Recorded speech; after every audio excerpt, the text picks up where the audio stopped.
Lalu hakikat 0,5 itu kan bagian dari wujud apa bagian dari Adam? Tetap bagian dari wujud. Jadi 0,5 itu kan khayal kuliah. Tak warai ya. Mungkin saya ada ahli matematika ala wong kampus, tapi saya tahu Kang, ala Islam itu lebih gampang. Misalnya gini.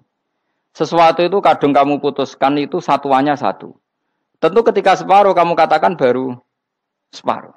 Tapi sebetulnya ketika satuan itu kamu katakan 10, yang separuh itu sudah 5. Itu kan terserah sing bagi, napa? Terserah sing bagi. Ya iya dong, misalnya 1 juta, 5 artinya apa coba? 500.000 kan. Sekarang kalau 100.000, 5 nya jadi berapa? 50. Kalau 1,5 jadi. Nah itu kan terserah satuannya apa?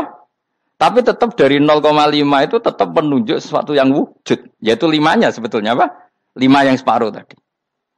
Paham sih kalau maksud? Tetap nggak bisa sesuatu dimulai dari apa? 0. Nah, makanya kata Abdul Hamid Khan kalau dalam mendidik tauhid, itu gampang saja tadi. Alam raya ini kadung maujud, kalau kadung maujud pasti disebabkan oleh sesuatu yang wujud. Karena wujud pencipta harus berstatus prima. Lah prima ini atau premium ini kita sifati wajibil wujud. Atau kamu katakan apalah kausa prima atau musabibul asbab.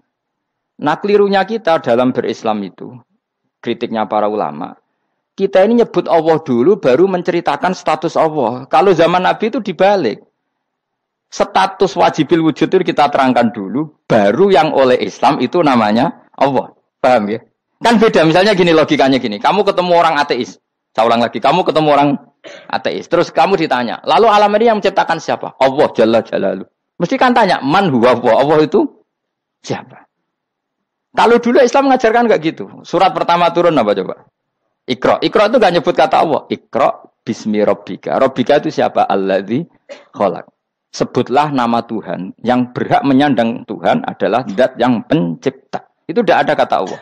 Di surat Mudatsir, surat kedua. Ya ayyuhal mudatsir kum fa'anzir wa rabbaka fakabbir. Bukan Allah fakabbir, wa rabbaka fakabbir. Sehingga cara berpikir gini dibalik. Sebutlah Tuhan kamu. Tuhan itu siapa? Yang berstatus Tuhan adalah zat yang berstatus pencipta. Nah, lalu pencipta ini oleh Islam dinamai Allah. Kalau orang ateis kamu langsung bilang Allah, man huwa Allah. Berarti pertanyaannya Allah itu siapa? Lalu kamu jelaskan Allah adalah pencipta. Allah adalah wajibil wujud. Tentu lebih gampang kamu terangkan. Makanya Al-Quran menerangkan amuhuliku min ghairi syai'in. Maknanya saya di sini maknanya ya Allah. Apa? Allah. Apakah mereka diciptakan tanpa pencipta? Tentu setelah Islam tahu itu namanya siapa? Allah. Paham ya? Kalau balen malih. Jadi sebetulnya Quran itu ngajari kita itu ilmu mantek yang luar biasa. Misalnya ya Yuhanna su'budu siapa? Rabbakumul ladzi khalaqakum walladzina min qablikum. Sembahlah Tuhan. Tuhan itu siapa? Pencipta kamu dan pencipta orang-orang sebelum kamu. Lalu Tuhan ini oleh Islam dinamai Allah. Tapi kalau langsung kamu bilang ke orang ateis atau orang Uni Soviet, Allah itu Tuhan. Allah itu siapa? Sebab itu di beberapa ayat dijelaskan dulu status Allah. Sifatnya Allah, keakhasan Tuhan. Yang dikatakan Tuhan adalah zat pencipta. Kalau tidak pencipta berarti tidak Tuhan. Sekarang Yesus pencipta bumi apa enggak? Enggak, karena dia lahir sudah di bumi. Begitu juga Fir'aun. Fir'aun itu kalah telak sama Nabi Musa gara-gara logika ini. Ketika Nabi Musa ditanya Fir'aun, "Wa ma rabbul alamin?" Lalu Tuhan itu siapa? Kata Musa, Rabbus samawati wal ardi, yang menuhani langit dan bumi. Jadi Fir'aun, ndak, ma'alim tulakum min ilahin wairi. Saya jalan-jalan kemana-mana yang dikatakan Tuhan oleh masyarakat saya kok. Nah, kurang ajar Fir'aun. Terus kata Musa, ya Tuhanku yang di langit. Terus manggil Haman Mesir. Ya Haman ibn li sorhalla ali abluhul asbab samawati fa'attali ila ilahi. Musa, Haman, bikinan saya piramida yang tinggi. Aku akan lihat Tuhannya Musa. Ada enggak di sana? Padahal misalnya munggah tenan yang pangeran ra iso didelok kan repot Nabi Musa. Wah, parah ya. Nggak piramida nginceng pangeran teprak itu kan. Akhirnya Musa pakai logika. Ya sudah gini saja. Rabbukum wa rabbu abaikumul awwalin. Yang menuhani nenek moyang kamu yang dulu-dulu. Oh itu langsung fabuhita Fir'aun. Fir'aun tuh kaget sekaget-kagetnya. Dan para penggawa Fir'aun sadar. Wah kalau Fir'aun yang Tuhan, babanya tanpa Tuhan. Kan Tuhannya balita kan gitu kira-kira. Tuhannya balita. Tuhannya barulah. Itu kan jadi logika yang mematikan. Kalau Fir'aun Tuhan berarti babanya dulu yang wujud itu tanpa Tuhan. Karena Tuhannya baru lahir. Ini ada Tuhan kok datang terlambat ini kan. Akhirnya para punggawanya Fir'aun iman, macam gendeng ya, Fir'aun itu gendeng. Itu pentingnya logika Rabbukum wa Rabbu abaikumul awwalin. Nah sekarang orang tuh nggak belajar logika. Iman bi Allah orang mantep ning ati, jek iso digunjang setan, jalukane wis aneh-aneh.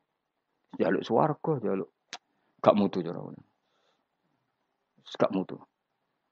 Makanya banyak wali kalau ditanya, kamu masuk surga sama sholat milih mana? Milih sholat. Kenapa milih sholat? Di surga itu demi khadun nafsi saya, poya saya. Tapi kalau saya sholat itu untuk hakku. Saya sebagai hamba, identitas kesejatian saya adalah menghamba. Soal nanti Allah bikin bonus surga silahkan. Maka sebenarnya masuk surga itu ada urutannya. Sebagai orang alim saya urutannya adalah berkampanye sesering-seringnya, membuat logika supaya orang mudah ke Allah dan Rasul. Makanya di Quran tuh gak ada orang disuruh masuk surga dulu itu. Ya Tuhan nafsul mutmainnah irji'i ila rabbiki. Kamu kembali ke Tuhan kamu dulu. Bahwa kamu makhluk yang butuh Tuhan. Fadkhuli fi ibadi. Kamu masuklah berstatus hamba dulu. Kesetatusan Anda sebagai hamba ini matangkan dulu. Bahwa saya ini hamba. Dibuktikan dengan suka sujud, suka ngamal, suka sedekah, suka tawadhu. Saya sebagai orang alim sebenarnya gak suka mulang. Karena takut. Nak kue pinter kok nyanyi aku, nak goblok sawangannya metodeku gagal. Kan dua-duanya ini merugikan saya.